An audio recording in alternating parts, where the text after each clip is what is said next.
Bingo Blitz rules.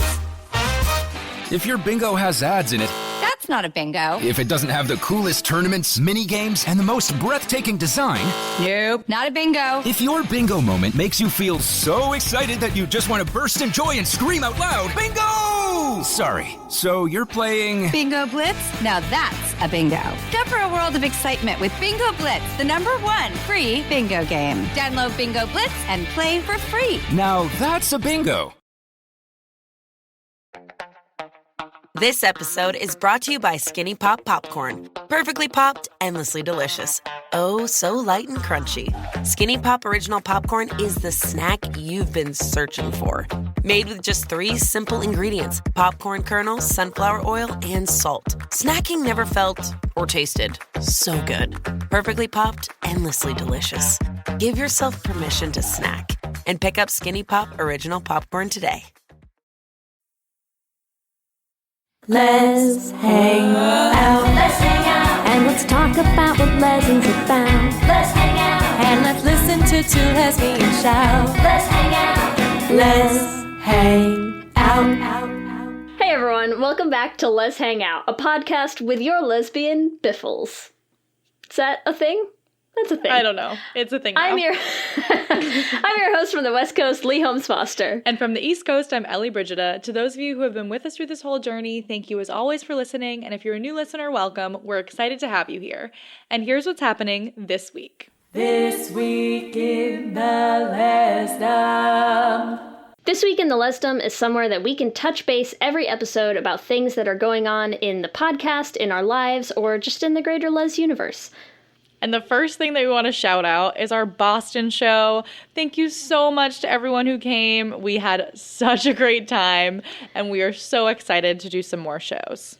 We can't wait for everyone to hear the audio from that episode. We are going to be releasing it soon, and it is actually going to be our last episode of season 2, which is coming up before we take a summer hiatus so that my wife and I can have even more babies. It's crazy. We are going to miss you so much over the summer, but don't worry. We will be all over the social medias, and we will still be responding to you all via email. And we hope that, you know what, over the summer, just listen to all of us again. Just listen to season 1 and 2.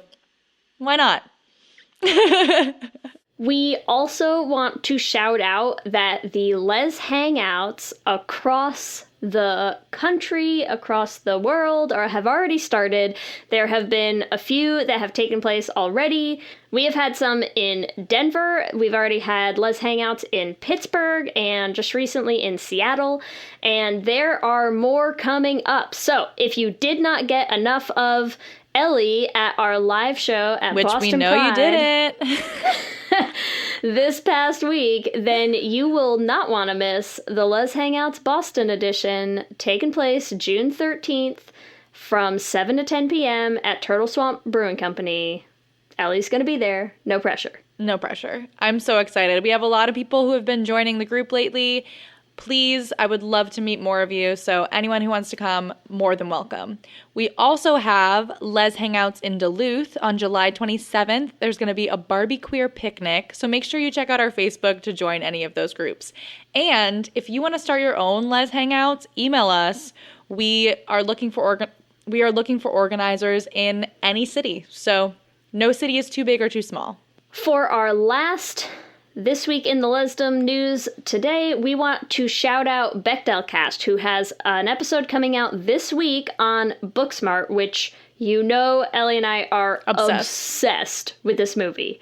Oh my god, I have not laughed that hard in such a long time. If you have not seen Booksmart yet, please go see it. I do not understand how every single showing of this movie is not just packed, sold out, people sitting on each other's laps. And Beanie Feldstein, message us. Yes. Heart you. Love you.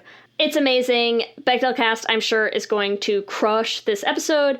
And they even reached out to us to send them a little spiel about our thoughts on the movie, since it features so much queer rep, and they wanted to get a queer perspective on it. So we are super, super excited to hear them break this film down. Cannot wait to hear it. Oh, yeah. I feel so seen by that movie, too. Like, I know it's like, you're like, when people look like you, but Amy, like, is who I wish I was in high school. So accurate. So good. And with that, back to you, Ellie and Lee. Thanks, Ellie and Lee. We are so excited to bring you episode 19 of season 2, Close Quarters with Mandahla Rose. Hey, Mandahla, thank you so much for hanging out with us today. Hey, thank you for having me. We're so excited. Probably all know Mandahla from All About E, but you are about to know her from, I think, every web series premiering in the next 6 to 9 months, which include, but I think are not limited to, Biffle, Passage, Crazy Bitches, For the Love of Jesse, Forever Not Maybe, probably more that I missed, apparently something called Los Angeles, which is not the city Los Angeles, although you could know her from the city Los Angeles. I do live there, here. I'm here right now. Where are you from originally, though? That accent doesn't sound Los Angeles. No, I am from Australia, from a place called Adelaide in South Australia. Nice. How long have you been in LA? For 3 years. I got here at the end of March in 2016, and I just got a new O1 visa, and here at least until 2021, but hopefully for much longer. Think of how many web series you could do between now and 2021. I know. It's all of them. So many possibilities. Just all of the options. Did I miss any? I feel like I probably missed some. I tried to get... I mean, a couple of those that you named as web series are actually feature films. Mistake. But, you know, it's all shot with a similar crew. It's perfectly fine. And are these all queer? The only one out of those that is not queer is For the Love of Jesse, where I've been told I play straighter better than my lead co-partner who is straight. So that's cool. Well, you also play queer really well. Oh, thank you very much. Thank you. It's actually You're really welcome. exciting that since I've been here and working, the predominant work that I've been doing is actually all queer. And that is super exciting. It's only like 1 or 2 projects that are not queer. And for our audience, if anyone doesn't know who you are, how do you personally identify? Queer, gay, lesbian, I like women. Yeah. Well, who doesn't? Exactly. True. Who does not? True. Was that like when you came to LA, was that the plan? You were like, I'm going to move to LA, I'm going to be an actor, and I'm just going to be in all of this gay stuff? Not at all. It wasn't a plan. And a lot of there have been a number of times when I've asked how I feel about being pigeonholed as a queer actor and playing queer characters all the time. And I remember thinking younger, is that actually something like, and by younger, I've actually only been out for a decade. I guess also the fact that how I got to LA is because of All About E, a lesbian film.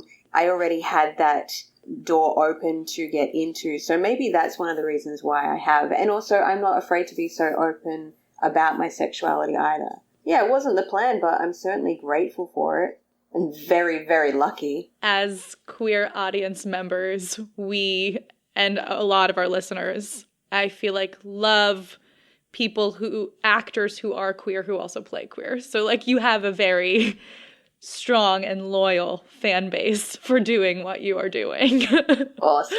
I'm sure you know from going to Klexicon and all of that. It's quite humbling.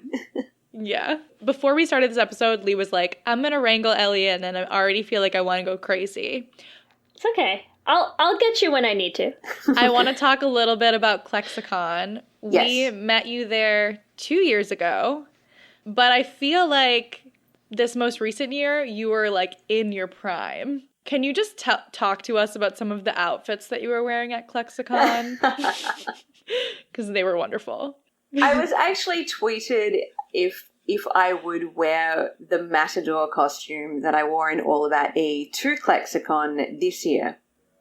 And at the time when I got that tweet, that costume was back in Adelaide in my storage unit. But I happened to have to go back home in November, and I remembered to pack it because I thought, that would be so much fun. And I was gifted it by Louise and Jay, the director and producer, because it was made just for me. And I stood there for hours as this was sewn onto my body. And then I was also asked to help judge the cosplay. And I thought, what a perfect opportunity to wear that. So that's why I wore that on the Saturday, and it was just so much fun. And to put it back on again was also a lot of fun, and people recognizing it was a lot of fun. Yeah, it was awesome. What other costumes? What else was I wearing? I mean, I just feel like you always have just the best style. Like you dress like what I envision an LA lesbian would dress like. I'm gonna say In a good way. the first place we saw you at ClexCon this year was at the pool party. You had on like hammer pants. Yes, you the were, hammer like, pants. You were like breaking it down by the side of the pool in these like sick hammer pants. I don't know. Aren't they Yeah, cool? it just They're, feels like you're the living your coolest- best life at ClexCon. Thanks. I felt like Aladdin.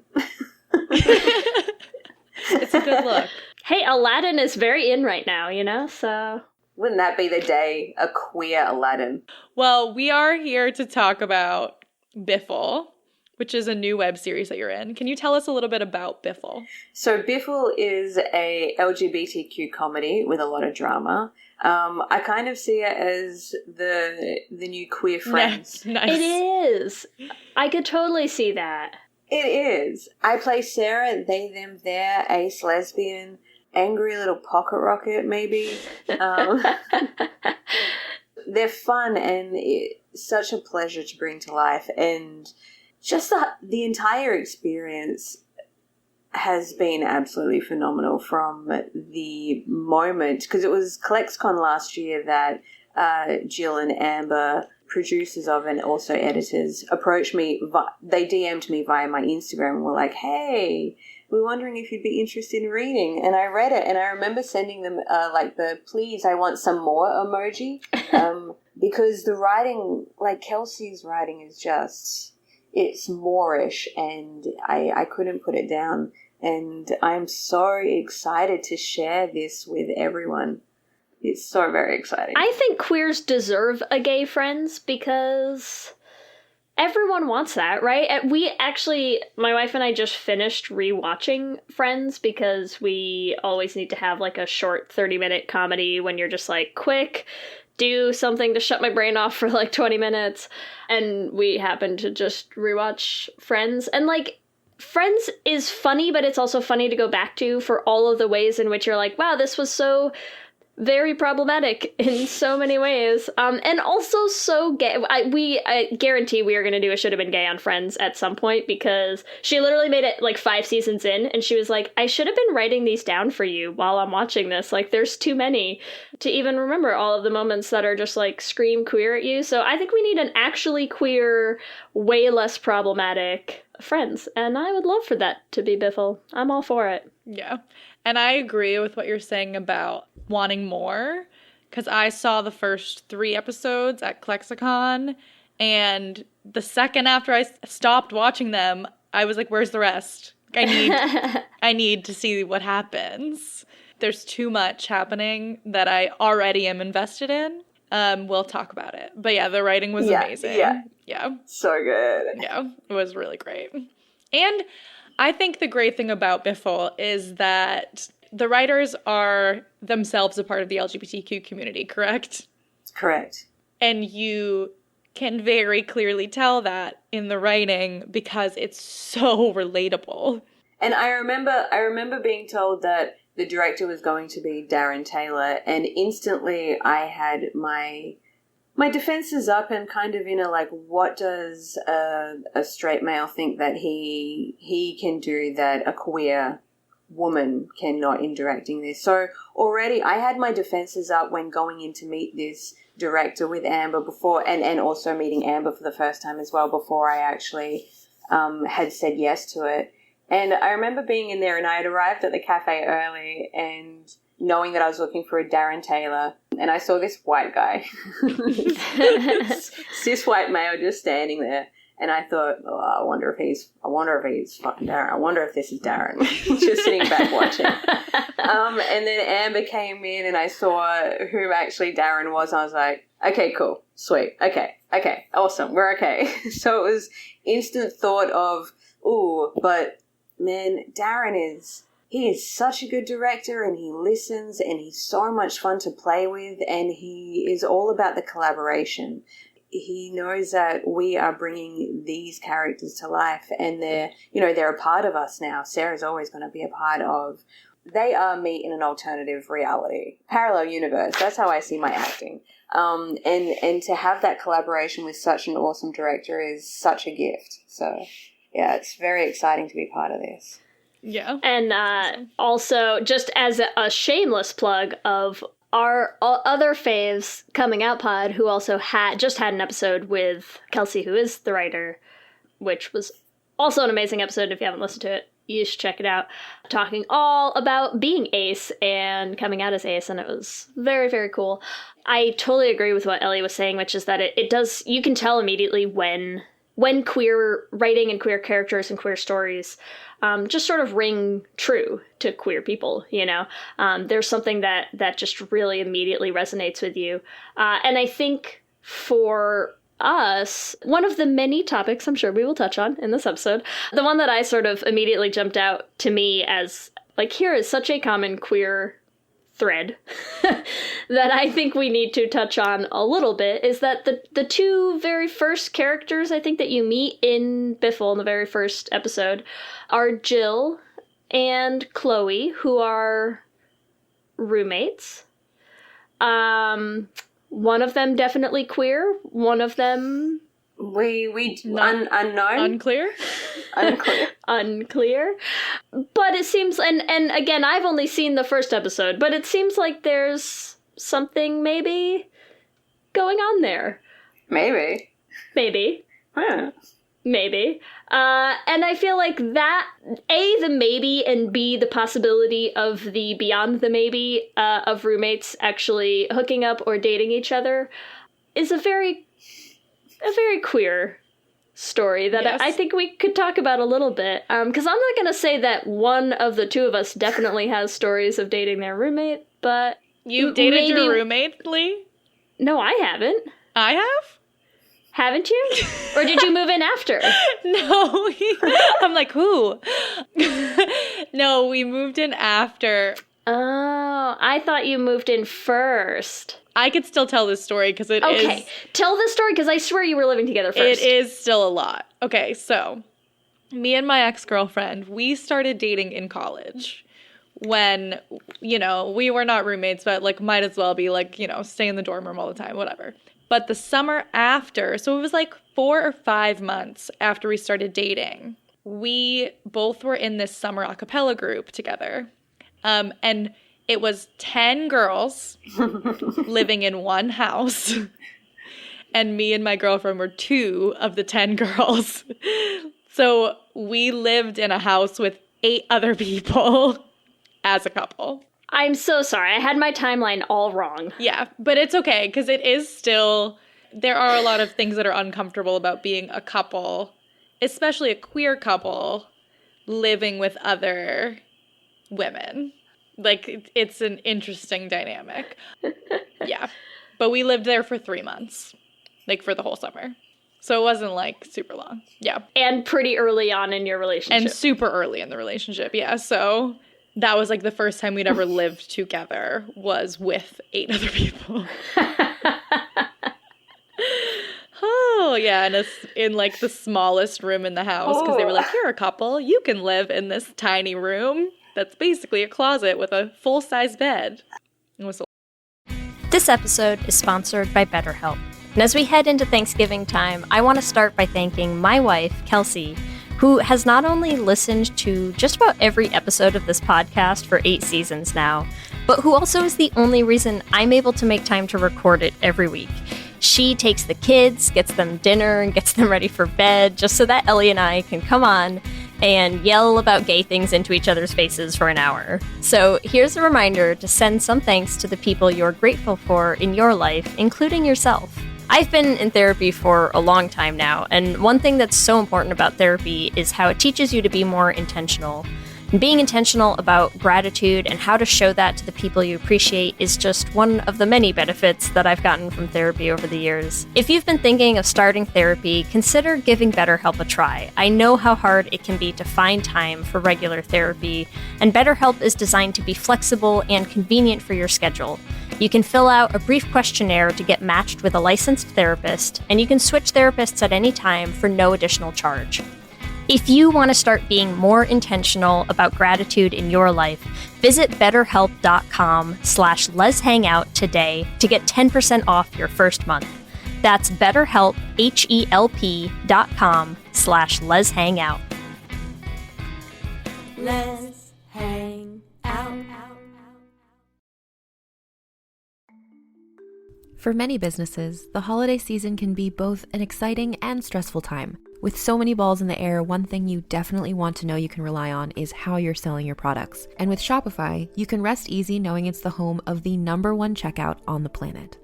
Nobody does selling better than Shopify, and when it comes to successful brands like Aloe, Allbirds, or Skims, an often overlooked secret is all the things that go on behind the scenes that make selling, and for shoppers, buying, simple.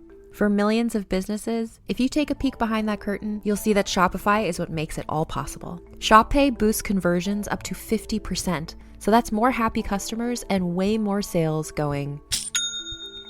It's true all the time, but especially this time of year, your commerce platform better be ready to sell wherever your customers are scrolling or strolling, on the web, in your store, in their feed, and everywhere in between.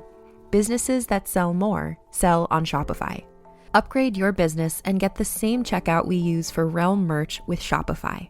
Sign up for your $1 per month trial period at shopify.com/realm, all lowercase. Go to shopify.com/realm to upgrade your selling today.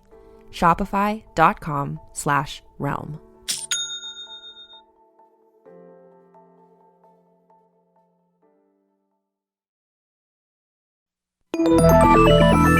With something like 5 million podcasts, finding a really good one can take a ton of time. So let me recommend one. It's called Something You Should Know. I'm the host, Mike Carruthers, and in each episode, we discuss topics that can be really helpful, like how to read people better, the psychology of crowds, or fun things like the story of Legos, or why you probably wouldn't be here if it weren't for horses.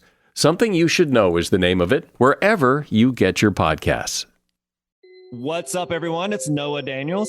Hey, y'all. I'm JJ. Hey, guys, it's Kat. And we're your hosts of the Real Hauntings podcast, where we bring on guests to share their first-hand encounter ghost stories and supernatural experiences. Now on to the trailer. I've been warned to not tell this story, but I think because of the way it ends, it's okay to tell this story, because some people say that with certain entities, to like speak of them or talk about them or in any way like portray them as powerful will attract them to other people. The creepiest thing about it to me is a lot of times it would wait for me to notice it. Like it would just lay its arm out like this, and then I'd be like, where is it? Where is it? And then I'd see it, and then it would just slither back. For more information on the Real Hauntings, Real Ghost Stories podcast, make sure you check out real.fm to learn more about our podcast and many other amazing podcasts. A lot. Has that ever happened to you, Mandahla? Have you ever dated a roommate? Just going back and just thinking about all the living arrangements I've had. I haven't. I've not done the whole real U-Haul thing either. No, that's not something that I have been a part of. And I don't think it's something that I probably would want to. I mean, who knows what happens with, you can't help what the heart wants. So who knows what. I want to live by myself anyway, so I don't know. I have one, maybe two. I think I have two theories for why I would say I think it is something that happens pretty commonly to queer people. And I'm gonna, maybe I should say there's one and then two. The second one I'm gonna say is probably pretty specific to queer women. One of them, I do think it is more common for queer people to still live with like same gender roommates a lot of the time. I think especially more so than you'd see like a straight guy and girl living together who are like just friends. Like I feel like it's not that it never happens. I think it happens, but I think it's a lot less common. But I think it's a lot more common to see like either two queer women living together, or, as is the case in Biffle, something where you have like a bunch of queer people, a girl who may or may not be straight sort of thrown in the mix. And, you know, I think it's not unimaginable that like you gain a certain closeness and familiarity with each other. Absolutely. I mean, your home is somewhere where you feel comfortable enough to be able to be vulnerable.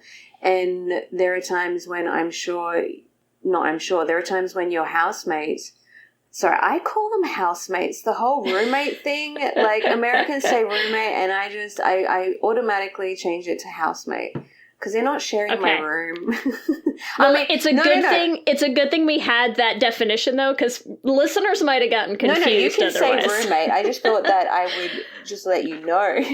But please continue to say, yeah. I think it makes absolute sense that there is that closeness there, because you do share things with each other that you don't with other people because of that nesting home life. So I can definitely see how one could fall into or find themselves suddenly in a relationship that they otherwise did not see coming. Yes. Did not seek out, maybe. Did not look for. Suddenly in a relationship and living with my partner. Yes. Which is like the most lesbian U-Haul move ever, right? Absolutely. You U-Hauled before you even started dating. Yeah. Okay, wait, I just have one quick clarifying question, though. What if you actually do share a room? Are those roommates? Yeah, then I'd say that I call them a roommate, yeah. Okay. Because I will say, I do feel like, you know, Ellie, you brought up college, and I do feel like that happened a lot in I mean, again, we've covered on the podcast that Ellie and I both went to very, very queer schools. I feel like definitely people at school, like, moved in together. Like all-girls schools? I did. I went to an all-girls school, yeah. Yeah. Mine was not all I went to an all-girls school, too. There were just a lot of queer people there. I don't know what. There was something in the water. Wait, you said you did, Mandahla? Where'd you go? Yeah. I went to, so my high school was actually called a college. So it was called St. Mary's College in Adelaide, and it's one of those, I mean, Australia doesn't have a very old history, but for its age, my school was considered an old school. It's about 150 years old now. And its reception or kindergarten actually, kindy to year 12, seniors, all girls. So I went there from the age of year 6 until year 12. Wait, you have to translate. Is year 6 the same as 6th grade for us? Yes. Okay. Yes, 6th grade, sorry. Okay. 6th grade. Wait, was it like a boarding school? No, it wasn't a boarding school, though. Back in the day, it used to be a boarding school, but no, it's in the heart of the city, so not anymore. When did you come out? Like, were you out at an all-girls school? No, I was not. And I was actually, so not only being at an all-girls school, I was raised from the age of 8 until I moved out when I was 19 by nuns, by 2 Dominican sisters. So I didn't actually come out until I was 26. And I would get the whole joke at school, the girls would make fun of my nuns, my foster parents, calling them lesbians, and that, and I'd get so defensive and be like, they're not lesbians, they're nuns, they're best friends. And they actually are. Like, I spoke to Rosemary, and she would say that she had a boyfriend before she went into the nunnery, and Anne just went straight from school to the nunnery, and it was just, they're just housemates, they're just like best friends. It's cute because it's like, I'm sure it was like a very accurate reaction, but it's like, it just sounds like the most naive, ridiculous thing to say, like doesn't it sound like the most I'm living in a cloud world of like, they're just gal pals, Yeah. Where if it was like anyone else, you'd be like, okay, sure. But I'm sure they were. It's just, it's very cute how well it lines up with like the very common defense of like 2 very gay people. It's okay. Oh, absolutely. And I see that I can see that, absolutely.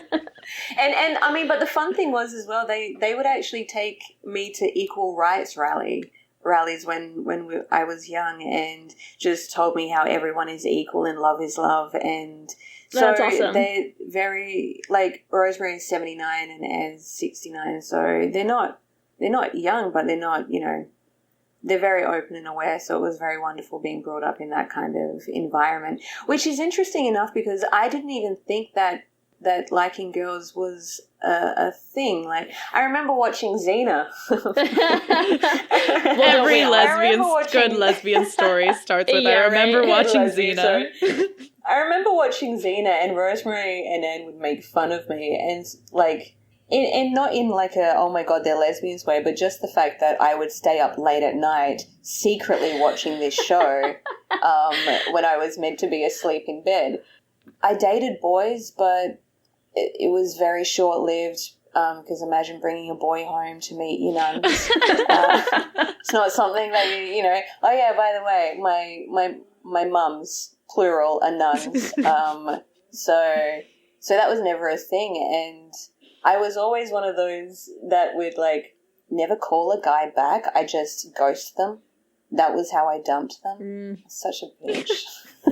But were other girls at your school gay? Like, was it, because because we were saying we went to queer schools, was it like a queer space, or was there just a lot of like talk or rumors or jokes, or not that I remember. Like, it like, there would be jokes and it would be seen as like not a positive thing at all. I remember in 9th grade we were at camp, and one of my friends was in tears because she realized that she actually liked girls, and she was terrified of everyone finding out, especially being in a girls' school as well.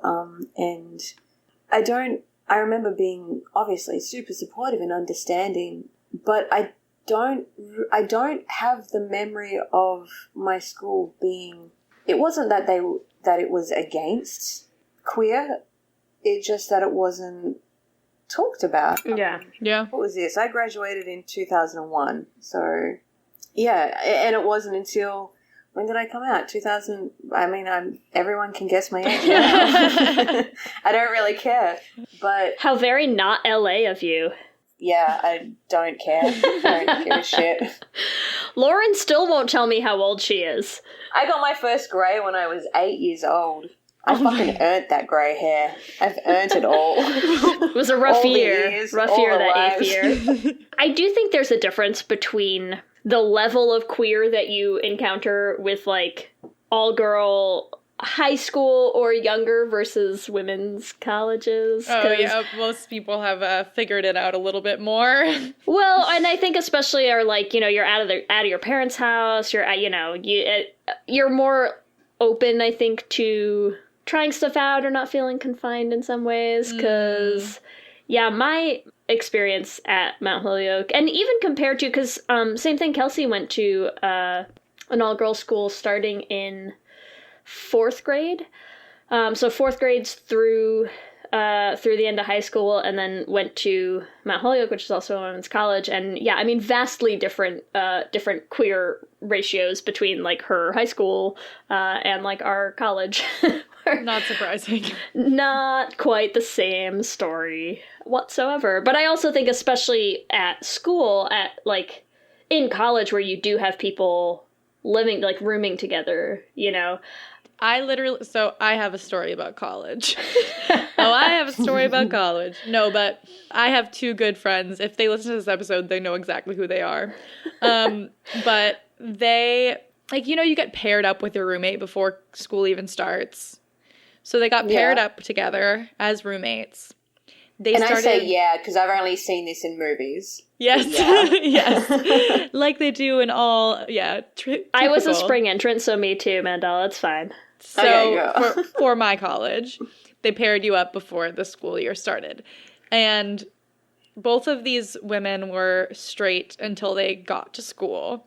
But that whole summer, they texted nonstop. Like, they basically fell in love, like, via the internet before they got to school. Get to school, are like still figuring everything out. 2 twin beds in their room, but every night they only sleep in 1 twin bed. Are you kidding me? I'm not kidding. Oh my god. I'm not kidding. And they both still thought they were straight? And, I mean, they both came out freshman year. Like, it didn't take them that long. But I just think it's like, if you think about it, they got paired up and they actually came out and didn't even date each other, which is sort of sad, but it's fine. Did they stop sharing the bed at that point? They're good friends. Yeah, no, I think... I think they might have had to split up in the beds. But if you put two queer women in a room, in a house together, and they're both single, I don't know. Things could happen. Possibilities happen. Yeah, they happen. They do. I feel like even if you put 2 not queer women, right? Like, what do you mean? Consenting adults. If you put 2 consenting adults. Yes. No, yes. but even I think especially. True. I mean, I'm saying it in the context of Biffle, where one of them is ostensibly not queer. But I think if one of them is, I still think it's a very likely possibility that queer one is going to fall for the other one. I mean, what's that saying? You're only straight until you're wet. Yes. Something like that. Spaghetti girls. Yep. That is a saying.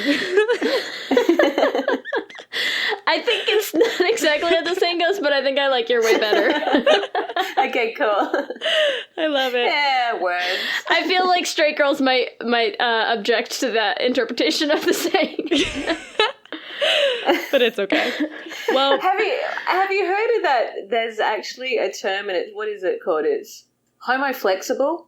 Oh no, I haven't. No, What is I it? haven't, but I love it. I'm pretty sure homoflexible. It means like you're in that in between straight and bisexual. I'm like, we need cool. like another rung on the ladder. Apparently we just need more labels. More labels, yeah. Actually, good segue. Speaking of labels, Biffle does a good job of getting as many identities on the spectrum as they can in the show. It doesn't have anyone who's homoflexible, though, so... No homoflexible. Well, where's their representation? No, Matt. Matt could be. Yeah, Matt could true. be. You don't know. Chloe could be. Yeah. There are options. There's room for representation. Yeah, for sure. That was obviously an intentional choice. Can you talk a little bit about the choices of the labels and sexualities for the characters in Biffle? We need representation. Full stop. And the more representation we have out there where it's like it's not a thing. It doesn't, like, someone's label is not who they are or what they are. So if it's just like, this person... Representation is important because people actually are able to see themselves in whatever form that they do. And if they're even able for that one moment to see a part of themselves on screen, then they don't feel alone. And that is, I think, the key ingredient to feeling loved and to having a place in this earth. What I love most about Biffle is that it brings everyone together, whether you're straight, whether you're queer, whether you're non-binary, however you see yourself, asexual, and it just shows that people are people no matter what they identify as. And I feel that the more representation that is out there and for people to see, then the more I'm doing normal like that, because normal has always not been seen as what everyone is, but it is normal. It's normal to be exactly who you are, and I feel as though it's more important to have these kind of shows out there to show people that they are normal and they are not alone and they are loved. I think representation is just so important, and if we're going to make a difference and make a change in this world, then we need to walk the walk as well as talk it. And we're all about talking about how we need the representation and people are not seeing that. But what if we're actually given the opportunity to do that? Then all these lives can be touched and saved, hopefully.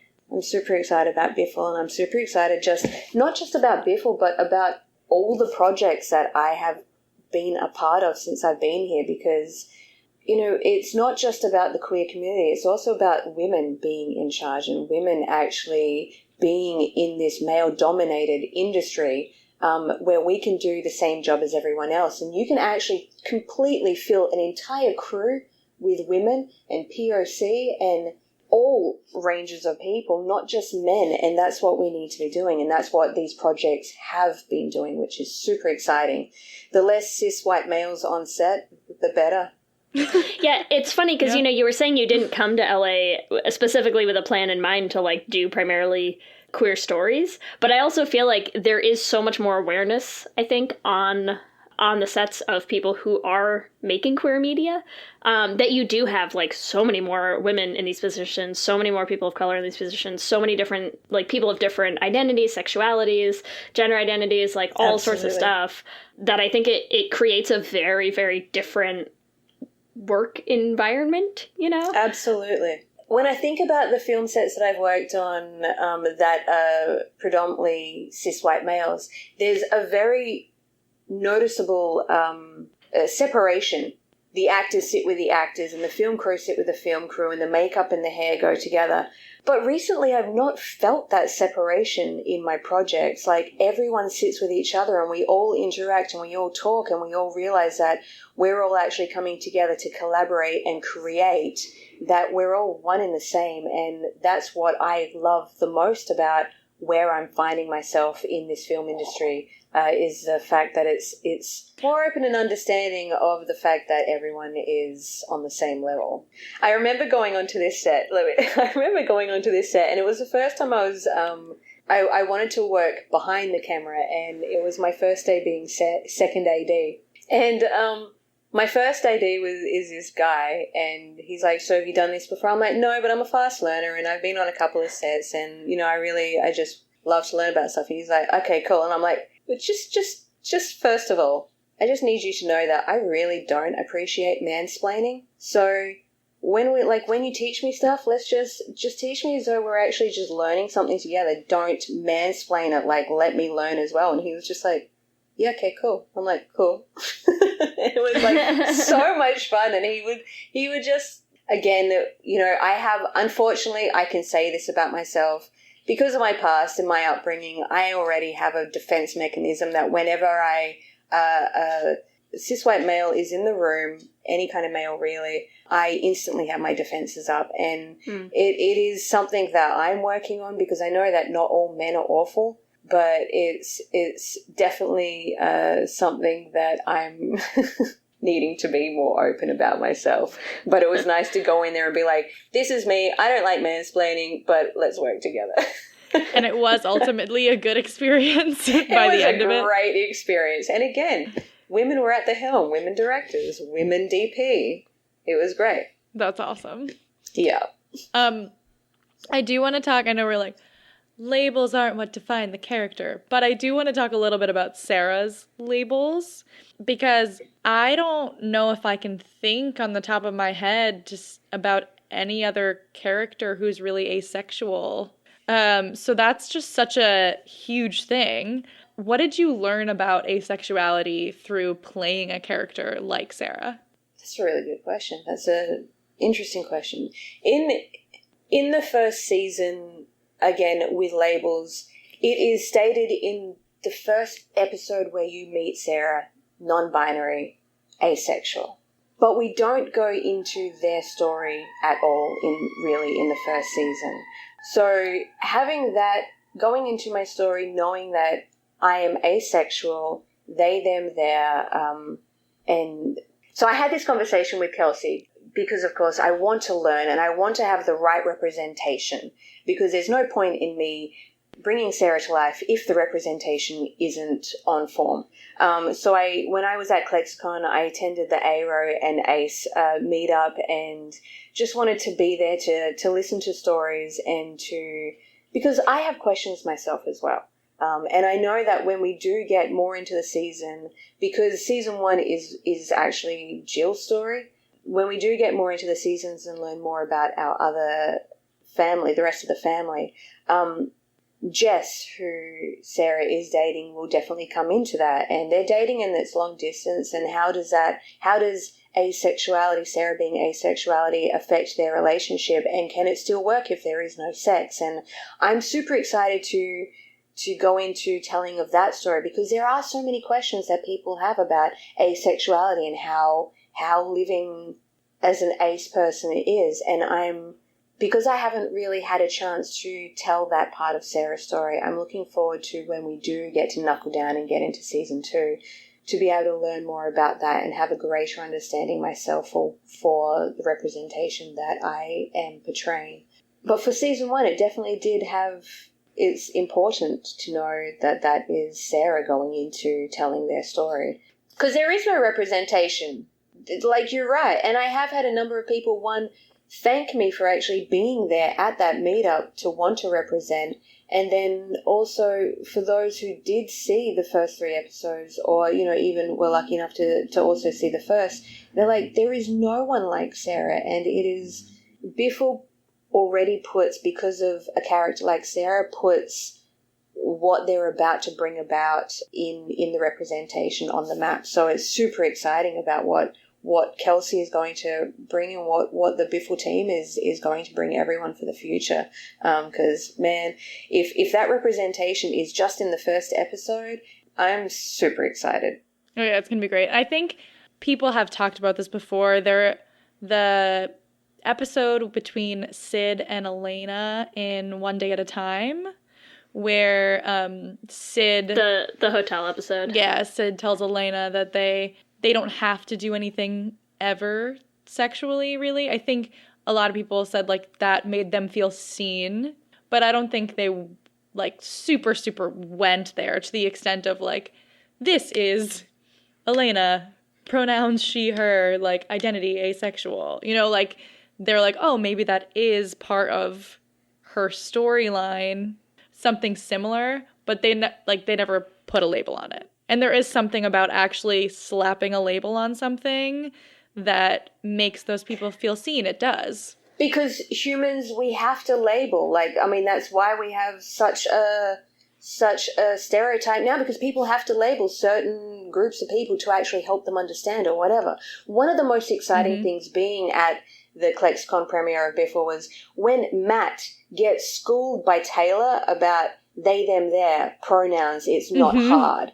Like, to have that kind of snap in the first episode, it's exciting, and yeah, I'm excited for people to feel represented.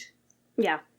Well, it's interesting, and Kelsey said this a little bit too, the coming out pod episode that she was on, but that she was talking about how she doesn't really have to come out as asexual in conversation, really, because I think asexuality, a lot of there's a whole subset of identities, that we don't see really anywhere, and part of that is also that they're not out there very much. They're not in, it doesn't come up quite the same way, the way that you can date and be in a relationship and get married and be asexual, and people might assume things that aren't correct, but it doesn't require you to put it out there, And so I think that if you think about, have I seen a character who's ace on a TV show, on a movie? No. There are plenty of characters that you haven't seen have sex, right? But there's no assumption on anyone's part that means anything about whether or not they want to, right? The assumption is always, of course they want to, right? Because who doesn't want to? And it's like, well, ace people don't want to. Yeah. That's who. That's super easy answer, but it is. It's. I feel like unless you do literally slap the label on the screen the way they do in Biffle, it's not going to jump out at you immediately, right? And it might not jump out at you possibly ever. Well, I think even too, this is another, Oliver is aromantic. And I think even when you put the label on someone, the way that Matt is used really is just slap straight people in the face. Absolutely. Such a great use. Like, because, I mean, Oliver is very clear he's aromantic. His friend, who knows him very well, even his friend can't understand, like, can't wrap his head around the fact you're in love with this person. Like, you know, he's like forcing all of these feelings, projecting them onto his friend. Yeah. Because he can't understand how someone, like, wouldn't live in the same way that he does. How fucking wonderful for that story to be told and for that representation to be up there, because, you know, there are so many there are billions of people in this world, and we can't represent every single one of them, unfortunately, but we're trying. But if those people were just able to see what aromantic is or what asexuality is, they will realize that there is not anything wrong with them and that what they are is normal, and being asexual is perfectly fine and normal. And I think the more people that understand that asexuality exists, aromantic exists, then if it's out there and spoken about and represented, then there won't, like, people are less likely to assume. I feel like it's exciting. I mean, I know that it's not changing overnight, but it's getting to the point where the topics we're talking about now, we were not talking about 10 years ago or even 5 years ago or even like 3 years ago. So we're taking strides. It may seem as though it's long distance strides, but we're getting there, and it's exciting because the more topics that are coming up or the more labels that are coming up, then the more included people are feeling. And I feel as though Trump... We'll bleep the name out. Can't even say the name. It's fine. It's coming out of my mouth. Like, look, we are all for swearing on the podcast, but there are certain words that we just won't allow. We're not going to have to bleep right? that. With someone like that who has really not just ruffled feathers, but has people actually terrified. I feel as though for great change to happen, chaos has to happen, unfortunately. So the more feathers this guy ruffles, the more women are going to be standing up all around the world and being like, you know what? Fuck this. Fuck men who think that they can continue to push us down into the ground, because we are such powerful individuals and they know that, and that's why they continue to push us down. And the more this fuckhead, at least I didn't say the T word. No, that one we'll leave in. That's fine. The more this guy ruffles feathers, the more people are going to wake up. Like, we need people to wake up. So that's what's exciting about this. And then going back to the representation of it, if we're open about our representation, if we're open about who we are and what we represent, then we become this, like, battalion of queer soldiers, and that's how we're going to make the difference. Now, Mandahla, I know you're not originally from the U.S., so I do just want to correct you. It's Fuckhead in Chief. Sorry. The official, Thank you. I'm so glad you corrected official that. title. But I am so down for a queer battalion, man. How do we get that I set feel up? like I want Mandahla to lead the queer battalion in the Matador suit. That's what I see with like this.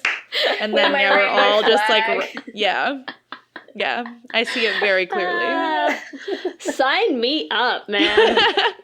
I'm down for that draft. Let's do it. That's amazing. Wonderful.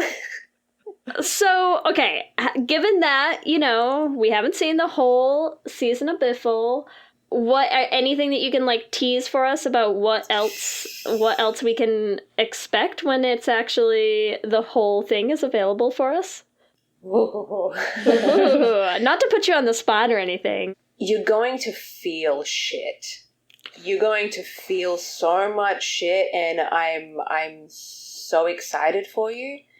I mean, but I also don't want to, you know, build it up, Buttercup, because I don't want everyone to be like, oh, you know, expectations can really fuck things up. So, you know, It's all right. I think you'll enjoy it. Maybe you might enjoy it. It's all right. I'm sure it'll be great. I am so excited. It's fun. So we don't know exactly when it's coming out. Not yet. I wish I could tell you. The most exciting thing I can tell you is that you can get Biffle merch if you want some T-shirts and snapbacks and caps and buttons. We have that on our website, so start sporting the goods and follow us on all the social medias, because the social media Biffle team, man, they're on their game, and you can they have some awesome footage that they'll shoot out there now and then just to keep you wanting more and enticing you and, letting you know that we're coming soon. It's fun. And, it's fun to be biffled. What does biffle mean? The heart of biffle is that you are you, and whatever label you choose is you. So whatever biffle means to you is what biffle represents. Well, we're excited for all of the things. Is it timely? Oh, I think it might be time. All right, let's do this. It depends on if you're ready, Mandahla. So our next segment is one of our favorites. It's called Q and Gay. Q and Gay. Ooh. Okay. We will have I'm a couple easy yes or no multiple choice questions. We will ask you, and then we will put them up on our Twitter so that our listeners can answer as well. So, are we ready? Shall I take it away with our Q and Gay? Let's do it. Okay, question 1. Have you ever dated a roommate? I have not. Okay. Apparently none of us have, so, what do we know? So, number 2, this is sort of interesting because obviously I knew aromantic and asexual before this. I wasn't sure what the term was for the opposite. And it's alloromantic or allosexual. Oh, I did not know that. I like that. So, right? I like it. So, the question is, how do you identify? A, aromantic, B, asexual, C, alloromantic, or D, allosexual? I guess you could be a few of those. As Mandahla, I identify as allosexual.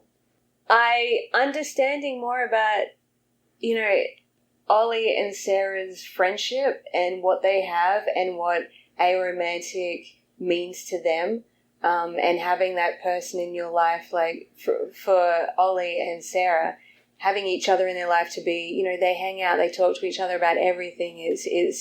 It's being in a relationship with someone without the strings attached of what a relationship is.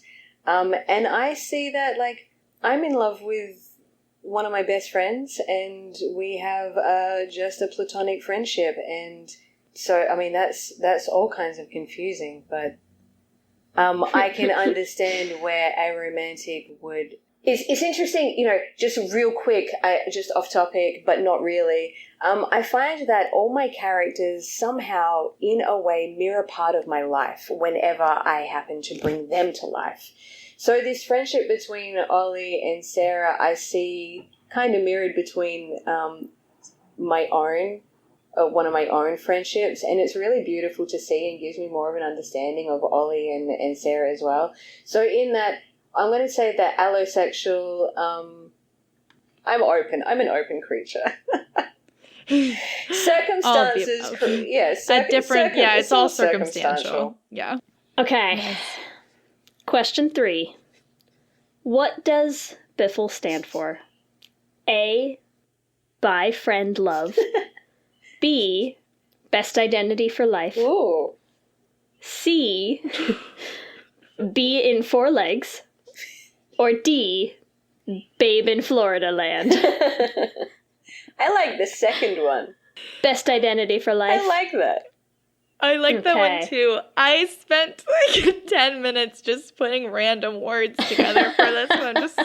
I was like, I looked up nouns that start with I. I was literally trying to figure out what I wanted to make these. So nice. Those all came from the strange mind of me. I like it. You're welcome. All right, number 4. Which character do you most identify with from Biffle? A, Sarah, B, Chloe, C, Jill, or D, Oliver? Sarah. For me, Sarah. I feel like you have to, but you never know. You could identify with. Absolutely, you never know. Own. Sarah, Sarah's so much fun. Okay, question 5, last question. How many roommates have you had at one time? A, 0, B, 1, C, more than 2, or D, more than 5? More than 5? How many people did you live with? No, there were 5 of us in... Oh, hang on. No, then there was that house too, at the Hunley Street. 1, 2, 3, 4. I feel like we need to play like the Jeopardy theme song while we count this up, right? Both houses, actually, there were 5 of us in total. And then the partners on top of that. Yep, that's always how it is. Even if it's like, technically, there were only 3 of us in there, but... with 1 shower, 1 bathroom. Right. Wow. Yeah. Oh, wait, we didn't even get to my second point of why queer women date once they move in together, which is less why do queer women date once they move in together. But the other point I wanted to say about why this is more of a queer story than other people is, like, no one falls for a straight dude after living with him. Come on. The punchline, 10 years later. It was a slow build-up. Remember that you can give us your own answers to this episode's Q&A questions on our Twitter at Les Hangout Pod. Mandahla, thank you so much for joining us today. This was a delight. So much fun. Where is the best place for people to find you? Best place is probably the Twitters and the Instagrams. I'm at Twisted Rose, and that's with a double I. TWIISTED, Rose. The typical British European spelling of twisted. Yeah. Twice. Yeah. Right. Yeah, the 2 I's. Yes, twisted. Twice. That's a really good way of saying that. Twisted Rose, but twisted. But then people would 'cause I'm a still little spell dark. it wrong. So it's better that you... Yeah, they do. But, I mean, you can find me just looking up Mandahla Rose. Also, I have a website, just mandahlarose.com, and you can find the work that I have done on there. Not any of my recent work, but my other stuff, definitely. And all of the many things that you have coming down the line. The many things. I've got Biffle, Passage, Alice and Izzy you can see on Tello. Crazy Bitches is coming out very soon. For the Love of Jessie is a film that has the most wonderful Adrienne Barbeau in it, whom I have a couple of wonderful scenes. If you don't recognise her name, she is the original Scream Queen, The Fog, Swamp Things, I believe. Forever Not Maybe will be coming out this year as well. It just had its first premiere at the Big Apple Film Festival in New York. Landed and Lowland are also coming out. They're short films that I shot. August in the City is still doing its festival round. Look, yeah, just everything's going to come out at once, and I'm sorry. I apologize in advance. I don't think anyone will be upset about that. I think you're good. Yes. I think if you want to deal. see more of Mandahla's face, she's going to do an Instagram story takeover on our Instagram this week. I am. So make sure you send us your questions so she can answer all of them. Woo. Yes. Thank you so much for hanging out with us, Mandahla. Like Lee said, this was an absolute delight. Thank you so much for having me. It was an absolute honor. Let me hear you say hip, hip, hip, hip, hip, well, yeah. We love hearing from you and building our community, so we want to shout out some of our favorite things each episode. And I have to shout out Haley Treat. We've been messaging on Instagram. I've been helping her with some podcast things, but she also sent me this amazing Les Hangout drinking game. It's not finished. She has even more rules than this, but even these 6 rules will get you pretty drunk. So here are the rules for the Les Hangout drinking game if you're listening to the podcast and want to do a drinking game to it. Hopefully not while you're driving. Please not while you're driving.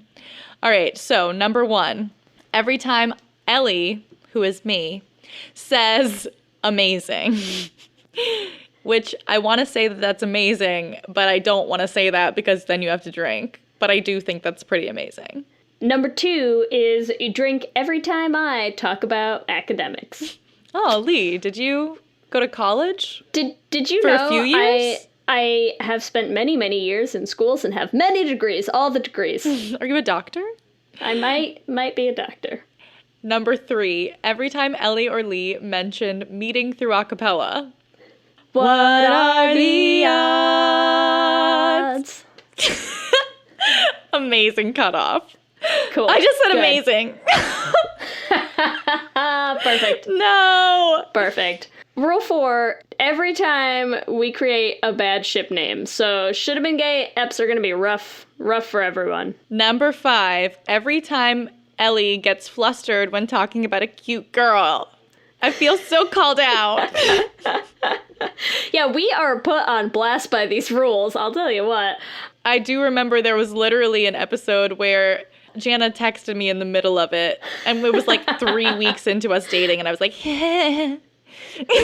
So accurate. So I see you. Our last rule for this list, rule number 6, is whenever I mention my daughter, which, look, okay, she's the cutest baby ever. It's not my fault. She's adorable. It's sweet. It's sweet. I don't have much else that I do in my life. I have a baby and I have a podcast, and I can't talk about the podcast while I'm on the podcast, so I gotta talk about the baby. I love it. You can talk about Eloise as much as you want. Okay, great. Thanks. And if you want to check out Haley's podcast, it's called Journeys Podcast, and it's all about trans people. So she has a different trans person and their journey on each episode. Which is awesome. Amazing. It's great. I'm trying to steal a page out of Ellie's book here. Amazing. Amazing. And we have to shout out our top tier lesbian Jesus patrons. Amy and Ellen. Kayla Kelly. Lizette Stye. Tanya Ferguson. Jess Klaus. Danny Griswold. Michelle Ray Thomas. Sarah and Julia. Nicole Gross. Carrie Ann Lawrence. And Mark Foster. Thank you so much to all of you. Remember, you can also find us on all the social medias, Instagram, Facebook, and Twitter at Let's Hang Out Pod. You can send us an email at letshangoutpod@gmail.com. Or you can check out our website at letshangoutpod.com. Make sure that you subscribe on whatever app you use to listen to podcasts so that you'll be the first to know as soon as new episodes go up. And make sure you subscribe to our YouTube channel at youtube.com/letshangoutpod. We're releasing videos every other Thursday. If you want to help support the podcast, there are a couple different ways that you can do that. One of them is free, and I'm going to say it's easy, although I don't even know what the whole new iTunes deal is. So go on iTunes or whatever the new iTunes thing is called, rate us and review us. It helps other people find the podcast, and we love reading the reviews. And if you want to support us in another way, you can do that on Patreon. Join our Patreon family at bit.ly/lespatreon. We have some awesome things going on there. We have a Facebook group. We have a Discord. We talk about lesbian movies. We watch lesbian movies. It is the best, and we love all of our patrons. We would love to see more of you there at bit.ly/lespatreon. And if you want to help support the podcast in a way that's a little more outwardly visible as well, you could pick up some of our awesome swag at our TeePublic store, which is at bit.ly/lesshop. It is Pride Month. We have so many queer designs. They are all done by queer creators and support us, a queer podcast, and we... blah, blah, and something. And it is just an excellent way to deck yourself out in some Pride gear that does not go to giant corporations. So check us out, or check out any other number of queer stores to get your Pride merch. And if you want to take Pride Month to donate to some of your favorite LGBTQ organizations, you can donate to our Trevor Project campaign at bit.ly/lestrevor. If you want to find us individually, the best place to follow me is on Twitter and Instagram at LSH Foster. And you can find me on Instagram and Twitter at Ellie Brigida. I'm trying to tweet more often, and I'm going down a dark Twitter hole, and I love it. So follow me on Twitter. And with that, I'm Ellie. And I'm Lee. And let's hang out again soon. Let's hang out. Buffet brawlers, glory holes gone wrong, cannibalistic castration cabins, public poopers? These are just a few of the crazy topics you'll hear covered on Excuse Me, That's Illegal, the pettiest podcast around. Whether you need a break from all that murdery true crime stuff, or just enjoy hearing hilarious stories told in a unique way, I got what you need. I'm Leroy Luna, your fearless host/chauffeur. So come hop in my minivan and let's go for a ride. I promise you probably won't be disappointed. Excuse Me, That's Illegal is available on Apple Podcasts, Spotify, basically everywhere you consume podcasts, with new episodes dropping on the 10th, 20th, and 30th of the month, baby!